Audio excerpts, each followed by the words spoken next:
Well, here at home, the management of the South African Bureau of Standards says allegations of mismanagement in the entity are totally baseless. Trade, Industry and Competition Minister Park Staal has also launched a forensic investigation looking into the operational affairs of the SABS. The acting CEO says claims of maladministration at the SABS have so far failed to yield any evidence. This after whistleblowers had approached the minister to intervene. For more, let's now welcome SABC News economics reporter Katlego Legodi, who joins me here in studio. Katlego, good to have you with us. A very good evening. Now, you've been on the story since we first caught the news. Talk to us about first, the nature as well as the severity of these allegations that have been leveled against the SABS. What is at the core of all these developments? Hello, Alicia, and to our viewers at home. Well, it's been a long-standing issues, basically, that have been happening or ongoing there at the SABS. Well, we hear that it's been about, 6-7 months in office for Minister Park Staal since the formation of the Government of National Unity. But his office has been inundated with whistleblowers just calling for intervention at the SABS. This is one of the 18 entities of the Department of Trade, Industry and Competition that have been under the minister's radar for quite some time since stepping into office, even going to the parliamentary committee to just give them an assurance that there is work that has been done looking at some of these long-standing issues at the entity. I can take you back to the year 2018. That's when they placed this institution under administration. Yes. And that is when then we saw the CEO, that position being vacant from there. So you can imagine since 2018 to where we are now, the entity has not operated with a CEO at the helm. What we're hearing is that, there've been a 6-month rotation of the executive that is there. 6 months in, it will be maybe the CFO that would come through and sit in as an acting position, and then it moves like that. And that to the unions and some role players within the entity are saying that it's unsustainable, looking at the fact that there is a turnaround strategy underway at the entity that also we hear has not yielded any results. So right now there are those calls for the minister to really intervene in terms of the affairs of the SABS.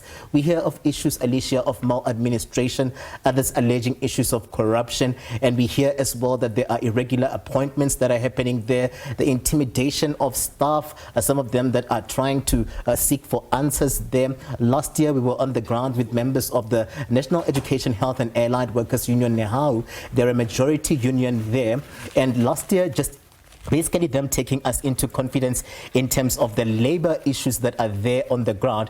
And we see them really taking issue with the turnaround strategy that they say has been targeting workers. Hence, they also saw the executive really turning their, positions that were temporary positions to permanent, which they've really been fighting as the unions to say it's illegal because those positions are performance-based. So when you switch them to permanent, then you don't give others rooms to criticize you in terms of the operations of the entity. So these whistleblowers, let me understand you correctly, Katlego. Are they internal workers? Do they work for the entity? We hear that they vary, right? Some of them are workers within the entity. Because it sounds like they have internal information pertaining to the developments and the operations at the entity there. So members of NEHAU have also been pivotal because these are their members, right? So they've been approaching the department to say, please do intervene. Even last year, they called on to the minister to intervene here, and we see the minister saying that this time around is going to be a deep dive investigation where it's a full-scale independent forensic investigation. But at the same time, we hear the workers really worried about the fact that we are called for the minister to investigate this executive. They can't then remain in their positions whilst this independent investigation is ongoing, because also there are fears of intimidation, there are bullying tactics that we hear have been happening at the entity, and all of these will form part of an investigation within the SABS. We hear members of parliament, they have been really scathing in terms of they too have been inundated with whistleblowers that have asked for them as parliament to intervene in terms of what is happening there. But we hear Minister Dow saying that he's stretching this. It's not just going to be the SABS that is going to be zoomed into. He's made a commitment to members of parliament that he's going to be looking at affairs of 18 of these entities within the DTIC, very pivotal to the country's economy. And if I can remind you of the work that the SABS does here, they're responsible for compliance. Yes. They're responsible for the issuing of regulations in terms of ensuring that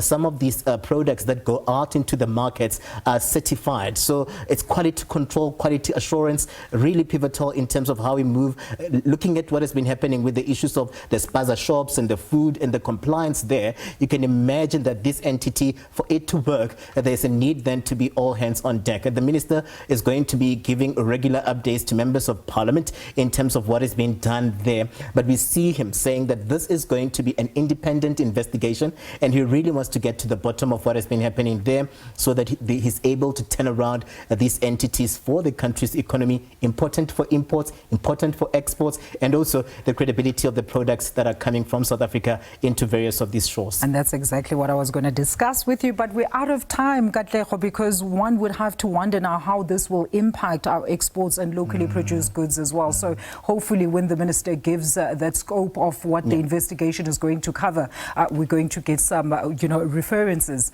to those issues. That is SABC News economics reporter in studio with me, Katlego Legodi, and of course he was talking to us about the SABS investigation.